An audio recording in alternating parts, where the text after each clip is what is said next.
Por la señal de la Santa Cruz de nuestros enemigos, líbranos, Señor Dios nuestro. En el nombre del Padre, del Hijo y del Espíritu Santo. Amén. Señor mío y Dios mío, creo firmemente que estás aquí, que me ves, que me oyes. Te adoro con profunda reverencia, te pido perdón de mis pecados y gracia para hacer con fruto este rato de oración. Madre mía Inmaculada, San José, mi Padre y Señor, Ángel de mi guarda, interceded por mí.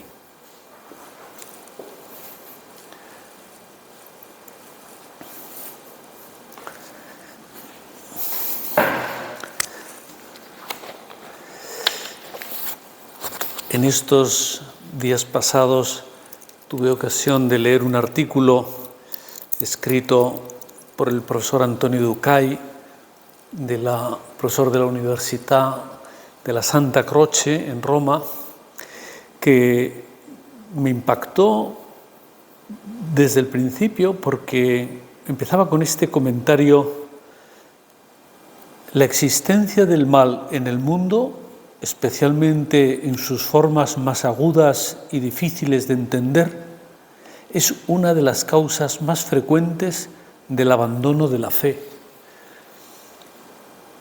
Quizás con otra persona a lo mejor hubiera abandonado la lectura, pero como conocía al autor decidí seguir leyendo porque, claro, suponía que iba a hacer un buen análisis de esta realidad, y así fue. Hago esta mención del artículo porque me ayudó mucho a ordenar las ideas que quería traer para esta meditación de hoy. Y es que pienso que nos puede pasar a todos que ante sucesos que parecen pues claramente injustos o sin sentido, y ante los que uno se siente impotente, como incapaz de manejarlos, pues nos surja de modo natural esta pregunta: ¿pero cómo puede Dios permitir esto? ¿Por qué el Señor, que es bueno, que es omnipotente, deja que ocurran males semejantes a algunos que vemos o escuchamos que ocurren en el mundo? ¿Por qué tienen que cargar personas sencillas con una tragedia a veces imprevista, muchas veces imprevista, como puede ser, qué sé yo, un desastre natural? ¿Por qué Dios no interviene? Claro, son preguntas que nos hacemos, no hace falta estar en una entrevista para la televisión, uno se las hace a lo mejor interiormente, pero en realidad yo pienso que se las hacemos directamente a Dios, ya que, claro, confesamos, estoy diciendo esto con una frase del Papa San Juan Pablo II, confesamos que Él es el creador y el Señor del mundo. Es decir, Señor, tú tienes potestad sobre todo eso. ¿Por qué has permitido una cosa de ese estilo? Claro, estos interrogantes en cierta manera desbordan los límites de aquello que nos ha sido revelado, que por tanto ya sabemos cómo funciona y a dónde va, y de algún modo podríamos decir que se adentran en el misterio mismo de Dios. Claro, ahí estamos ante otra realidad más profunda y en la cual nos es más difícil avanzar. Claro, al fin y al cabo, no hay nada en la creación que se escape a su voluntad y a su sabiduría divina. Pues del mismo modo que no podemos abarcar la infinita bondad de Dios, ya solo por ese calificativo de infinita, tampoco podemos sondear completamente cuáles son sus proyectos. Se nos escapan, son planes que pertenecen a una inteligencia muy superior a nosotros y por tanto no caben en nuestra cabeza. Por eso voy a ver si voy centrando el tema de la meditación, ¿verdad?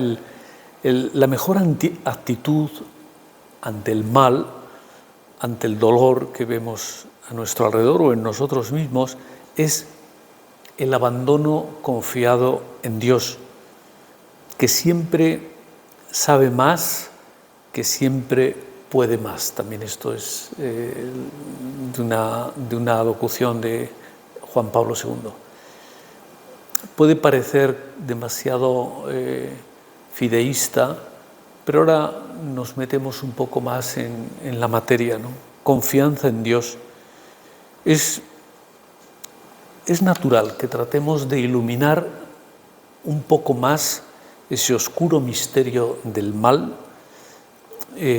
Nuestra fe no será capaz de iluminar también esas zonas tenebrosas de la caverna de nuestra vida, porque si no, si la oscuridad de fuera puede más que la fe, pues la fe se va apagando y esas experiencias negativas que tenemos en la vida pues terminan paralizándonos, terminan acabando con nuestra esperanza. La fe tiene que seguir siendo, como dice un salmo, lámpara para mis pasos. En definitiva, una luz clara en nuestro camino. Entonces, la pregunta con la que me gustaría prácticamente iniciar la meditación es, entonces, ¿por qué tú, Señor, permites el mal? ¿Por qué permites que haya mal? Pues empezamos haciéndonos la pregunta, pero quería que nos fijáramos bien en que no digo, Señor, ¿por qué haces el mal? Sino ¿por qué permites el mal, que es totalmente distinto? El mal no puede ser hecho por Dios, porque Él es el bien infinito. Procede siempre de la libertad creada, la libertad que Dios ha creado y se la ha regalado a una de sus criaturas más escogidas, que es el hombre. Claro, además, Dios no ha creado un mundo perfecto, sino que nos ha dejado a los hombres como el espacio suficiente y además la tarea, la misión de completarlo, de perfeccionarlo con nuestro ingenio. Para eso nos ha dado la inteligencia que no ha dado a otras criaturas. Nos ha hecho inteligentes, nos ha hecho libres, y al llamarnos a la existencia, a cada uno de los hombres, en la medida en que vamos siendo llamados por Dios a existir, nos entrega esa misión de hacer todo el bien que nos sea posible según nuestras posibilidades y mientras dure nuestra vida.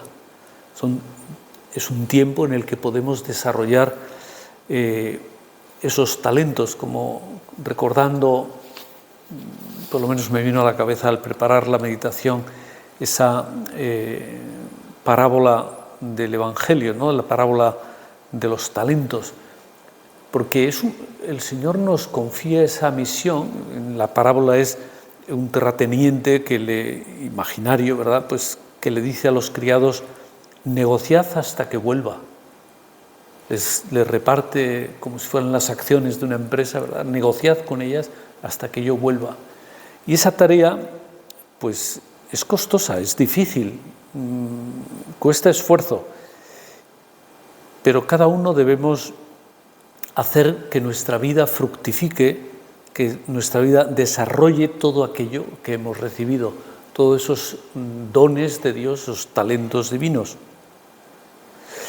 Pero a menudo no lo hacemos. A menudo incluso hacemos lo contrario de lo que teníamos que hacer. Hacemos cosas malas libremente. No es que sea una cosa mecánica o programada de antemano o heredada. Hay muchas cosas libremente, voluntariamente hechas por el hombre que son malas, culpables del mal y de las consecuencias que ello tiene. Por tanto, claro, decir que Dios permite el mal, que es como he empezado la meditación, equivale a decir Dios permite la libertad. Dios permite nuestra libertad. Es este matiz ya puede aportarnos un poco de luz. La humanidad ha sido creada libre desde el principio. Desde el principio, claro, por eso fue libre para desobedecer a Dios en el paraíso, y desde entonces nuestra libertad humana ha quedado dañada. Es una libertad como que cojea un poco, no va con la agilidad y la soltura que tenía inicialmente. Pero Dios, insisto en esto, Dios no ha creado el mal. El mal apareció en el mundo cuando el hombre usó defectuosamente de su libertad, y ya anteriormente, según relata la Biblia, lo hicieron las criaturas angélicas. Algunas se rebelaron contra Dios y fueron desterradas al infierno, y son los ángeles malos, los demonios, y otros están en el cielo sirviendo a Dios. Es el uso de la libertad, que entraña también la posibilidad de hacer el mal. Pues claro, en buena medida lo que hay de mal en el mundo gira en torno al mal uso de la libertad, a nuestra capacidad de destruir las obras de Dios, ya sea en nosotros mismos, ya sea en los demás, ya sea en la naturaleza. Ese mal uso de la libertad lo estamos palpando cada día, pero es obra de nuestra libertad, no es algo creado por Dios. Y ese es el verdadero mal. En la doctrina cristiana se le llama el pecado. Son actos voluntariamente hechos para hacer el mal a Dios o indirectamente a otras personas, para hacerlo hacia Dios. De un modo u otro, del pecado, de ese mal, provienen otros males. Y así se entiende pues todo lo que aparece sobre la tierra. Cuando lo hacemos, cuando cometemos el pecado, los pecados, nos privamos de Dios, oscurecemos nuestro corazón, nuestra capacidad de amar, de ver un poco más allá de lo que ven nuestros ojos, nuestros sentidos corporales. El hombre es capaz de hacer en su vida o en la vida de otras personas un verdadero infierno a base de hacer el mal. Y no me paro a poner ejemplos porque están seguramente en la cabeza, en la imaginación, en la memoria de todos. Pero evidentemente no todo lo malo que hay en el mundo se debe a una acción humana. Hay tantos desastres naturales, terremotos, huracanes, etcétera, que no hay una persona apretando un botón detrás de esos actos, ¿no? Sino que, simplemente que no nos desconciertan, no sabemos cómo manejar esos desastres, pero podemos llegar a entenderlos un poco mejor, como vemos ahora a continuación, si entendemos qué sentido tienen para Dios. ¿Por qué tú, Señor, permites que todo eso ocurra, aunque no seamos directamente culpables de ello? Pues me gustaría empezar diciendo o resumiendo un poco el contenido de esta idea. Los sufrimientos son parte de una pedagogía divina, un modo en que el Señor tiene de mostrarnos el sentido de las cosas, de la vida terrena y de la vida futura, y por tanto, detrás del sufrimiento puede haber una noción de prueba, como de pasar un test, también de purificación, y eso pues permite también que se provoque en nuestro interior, en el interior de cada persona, una reacción, podríamos decir, de acercamiento a Dios. Claro, primero me gustaría aclarar qué es el mal, ¿Qué es el mal? En este guión que leía del profesor Antonio Ducay, que citaba al principio, dice: el mal en sí mismo no es más que la otra cara del bien, la cara que muestra la realidad cuando falta el bien, cuando lo que debería ser no es, y lo que tendría que estar presente no lo está. Cuando hay esas carencias, cuando no se entiende el qué bien produce esto no, vamos, no es evidente al menos, ¿no? Pues entonces lo que vemos es el rostro del mal. Sufrimos cuando experimentamos esa ausencia de lo que es bueno. Pero no siempre sufrimos un daño porque seamos culpables. No, el sufrimiento no siempre indica culpabilidad. En algunas ocasiones sí lo indica, pero no siempre. Por eso es más grande este tema y por eso titulaba la meditación El misterio del mal, ¿no? Hay un libro en el Antiguo Testamento de la Biblia que es el libro de Job, que seguramente muchos conocen. Ahí se nos muestra que también sufren los inocentes. Job era un hombre muy rico que ha perdido todos sus bienes, lo voy mencionando así de un modo rápido, ¿verdad? Ha perdido todos sus bienes, ha contraído la lepra, la familia lo va abandonando, es más, le piden que desconfíe de Dios porque no le ha traído su fe, no le ha traído más que males, y él va resistiendo todo eso con gran paciencia, con mansedumbre. Hay un día en que vienen a visitarle 3 amigos suyos y lo que quieren en el fondo no es simplemente pasar un rato con él, sin más, sino quieren persuadirlo de que las desgracias que el Señor le ha enviado deben ser consecuencia de algún pecado que ha cometido y que, bueno, pues ese es el precio que tiene haber hecho aquello mal.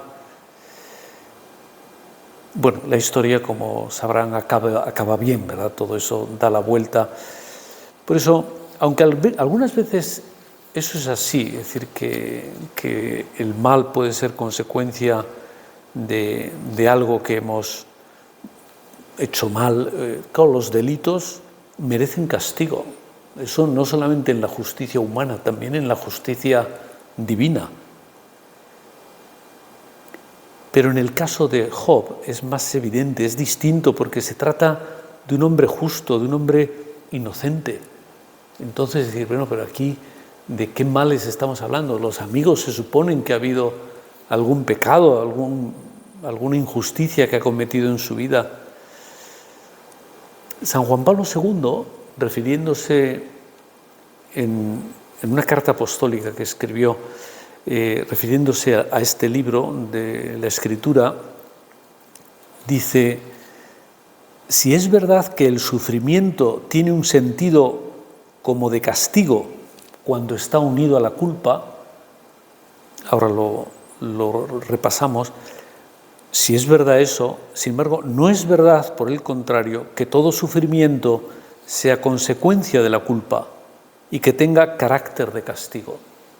Es decir, si el sufrimiento siempre tiene un sentido como de castigo cuando el que lo padece es el culpable de algo, es decir, está en la cárcel porque cometió este delito, este crimen, o lo que sea, bueno, pues es un sufrimiento, pero que se sufre como un castigo por lo que uno ha hecho.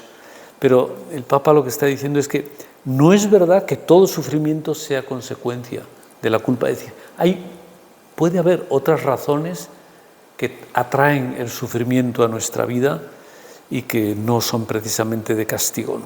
Y de hecho para Job, este personaje del Antiguo Testamento, su sufrimiento en realidad lo que supuso fue una prueba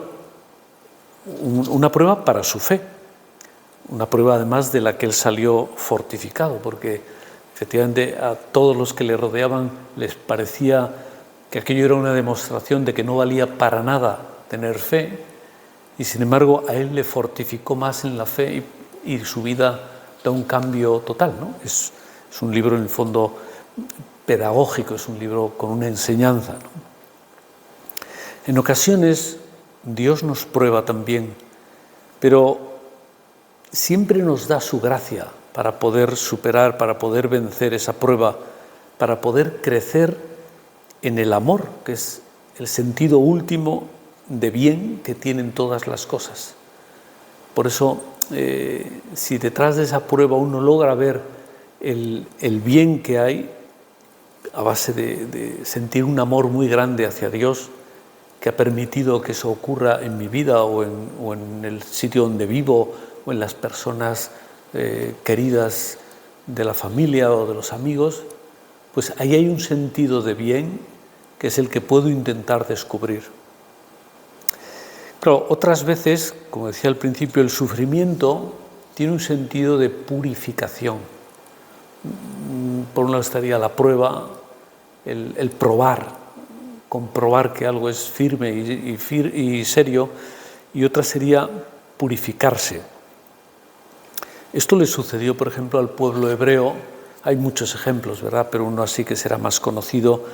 Los hebreos en tiempos de Moisés, pues cuando están esclavizados por el imperio egipcio, Moisés lidera aquella salida de Egipto, atraviesan el Mar Rojo a pie, porque Dios separa las aguas. Luego, pues a pesar de todas esas cosas grandiosas que han visto, pues parece un pueblo muy voluble, muy caprichoso, como que cambia de opinión, como que no se fía del todo de Dios. Entonces Dios los purificó, haciéndoles pasar una travesía muy larga, 40 años, a través de un desierto. Es decir, aquello no fue para fastidiarles, sino que, aunque ellos alguna vez lo pensaron, pero ¿por qué? ¿Por qué nos has sacado si aquí no tenemos ni qué comer, ni vamos no tenemos una tumba donde enterrar a nuestros seres queridos? El Señor no quería eso, quería transformar a ese pueblo para hacerlo capaz, para hacerlo digno de entrar en la tierra prometida y ser capaz de reconocer a Dios y la fidelidad de Dios que estaba detrás de esa promesa. Claro, hay no pocas personas, ¿verdad?, que están como enfrascadas en el ajetreo que tiene siempre la vida, que muchas veces no se plantean esas preguntas que podríamos llamar preguntas decisivas, de yo para qué estoy aquí, hacia dónde va mi vida, qué va a pasar después, ¿tiene sentido este esfuerzo o este sufrimiento? Bueno, son preguntas que uno cuando tiene tiempo para pararse y pensarlas, se las hace. Y hay otras personas que van tan rápido o que no quieren pensar en ello, que pasa el tiempo y viven como si eso no fuera a ocurrir nunca. Claro, hasta que llega un momento, puede ser una enfermedad, un revés económico o algo, una situación familiar, que les lleva a interrogarse más a fondo y decir, bueno, espera, ¿qué está pasando aquí? ¿Qué significa todo esto? ¿Cómo se podría intentar entender? A veces esas preguntas, y yo diría no pocas veces esas preguntas terminan originando un cambio, una mejora, una apertura en esas personas hacia las necesidades que tiene el prójimo.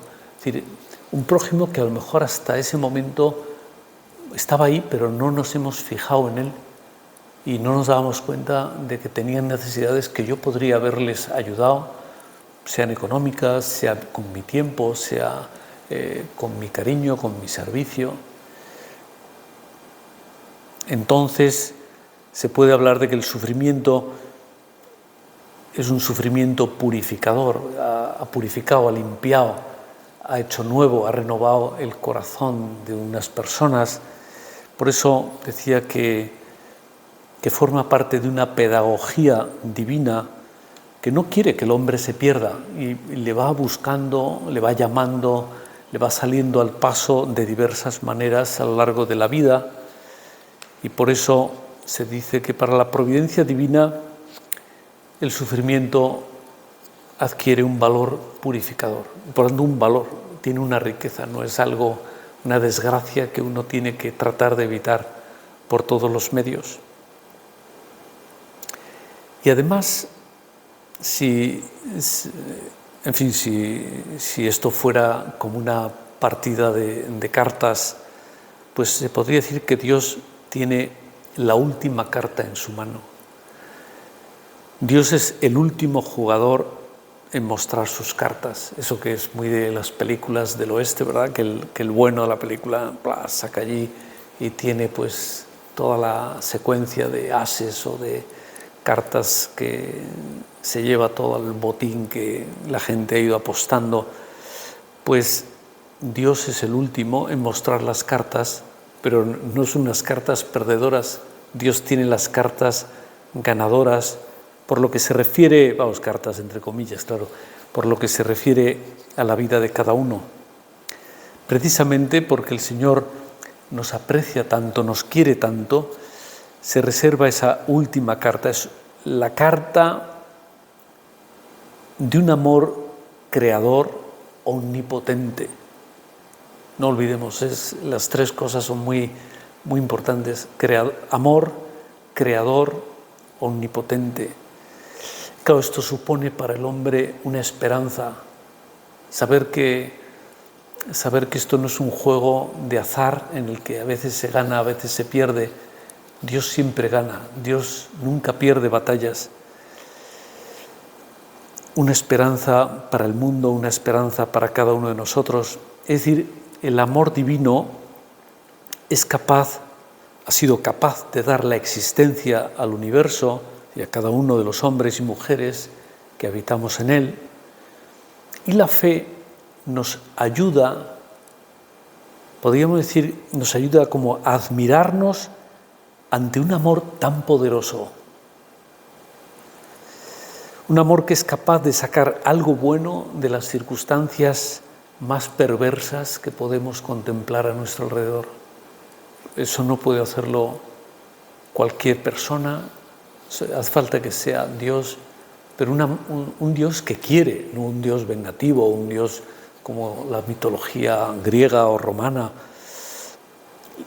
La vida de Cristo no muestra solo el amor de Dios, que en sí mismo lo es. Uno ve cómo reacciona Cristo, que es Dios encarnado, y entiende un poco más el amor de Dios. También muestra el poder de Dios. Por eso el Señor hace milagros para mostrar el poder de Dios, y de hecho eso es causa de la conversión de mucha gente. Especialmente, quizá lo que más prueba la realidad del poder de Dios es su resurrección.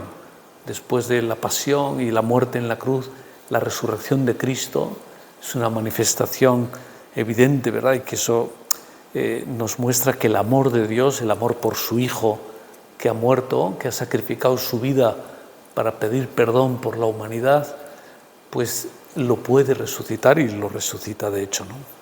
Que por grandes e incomprensibles que a veces puedan llegar a ser los dramas que hay en la vida, es mucho mayor el poder creador, incluso se podría decir el poder recreador de Dios, porque crea y recrea si hace falta todas las cosas.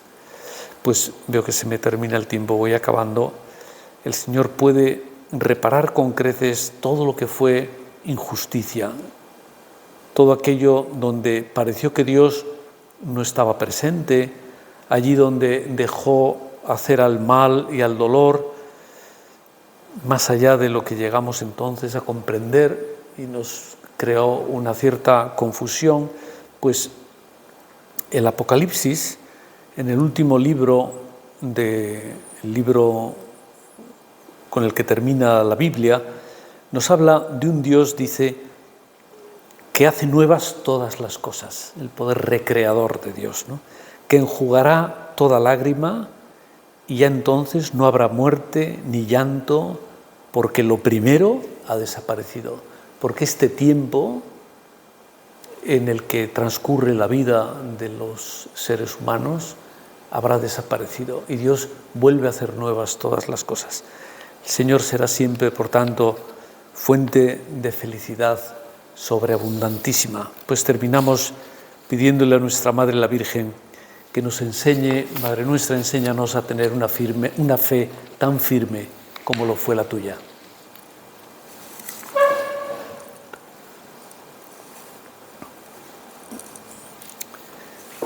Te doy gracias, Dios mío, por los buenos propósitos, afectos e inspiraciones que me has comunicado en esta meditación. Te pido ayuda para ponerlos por obra. Madre mía Inmaculada, San José, mi Padre y Señor, Ángel de mi guarda, interceded por mí.